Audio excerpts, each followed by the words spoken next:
It's 6 p.m. I just shut my laptop and I'm gonna be taking you through a realistic, unaesthetic evening in my life. I'm supposed to get my period any day now, and I feel like that's actually worse than the days you're on your period because my mental and my emotional is a mess. So right now we're gonna go do one of my favorite hobbies, which is horseback riding. I was not feeling it yesterday morning. The weather was ugly. I felt gross, but I'm still happy I made myself go to riding. I threw my hair in a braid and tried to at least feel cute with my red horse fleece, grabbed my boots and headed out of the house. It was one of those cold, rainy winter night. So I listened to Frank Ocean the whole way there to match the vibe. Then once I got there, I ran through the rain into the stables to greet all the horses. There's Trigger. He's easily triggered, hence his name. But I was riding Bob today, which if there's something Bob's gonna do, it's test you because he doesn't like to listen. So I grabbed my grooming essentials, started with the curry comb, and he was in a bad mood. So I had to have a little talk with him. But honestly, I get it. I was feeling so lazy. I really didn't want to do anything either. Once I was done grooming him, I grabbed my saddle pad and my gel pad and laid those on top of him. This just gives extra cushioning for the saddle to sit on top of. I use a 14-inch saddle, so I got one of those and cinched it all in securely, and I tightened that once I'm in the arena. Then the last step is getting them bridled. This part used to be hard for me as a beginner, but once you get the hang of getting the bit in the mouth, it's really not that hard. So he was all ready to ride.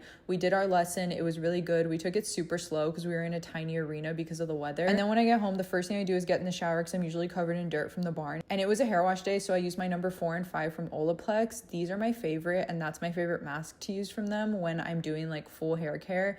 I use some Pantene detangler and then Olaplex number 6, which is like a bond strengthening leave-in. I've been trying to focus more on hair care because I'm just like, imagine how much better my hair would be if I actually put effort into it. And then I did some L'Occitane body milk and my Shark LED red light therapy mask, and it was time for girl dinner. Don't judge, this looks questionable, but I had leftover salmon and mac and cheese, and then I did some laundry that had been sitting in our room for like over a week. During my luteal phase, I just have no motivation to cook or clean, so things just end up piling up. So I tried to take some time tonight to catch up on all of that stuff. I cozied up the living room and I had to film some UGC content for this hot chocolate brand, which was actually so cool and nostalgic because I grew up on hot cocoa every single night during cozy season. So I did a cold cocoa and a hot cocoa, and by the time I was done with that, it was pretty late. It was like 11:45 by the time I was getting into bed. So I just grabbed my journal and my book and did a tiny bit of journaling and a little bit of reading before falling asleep.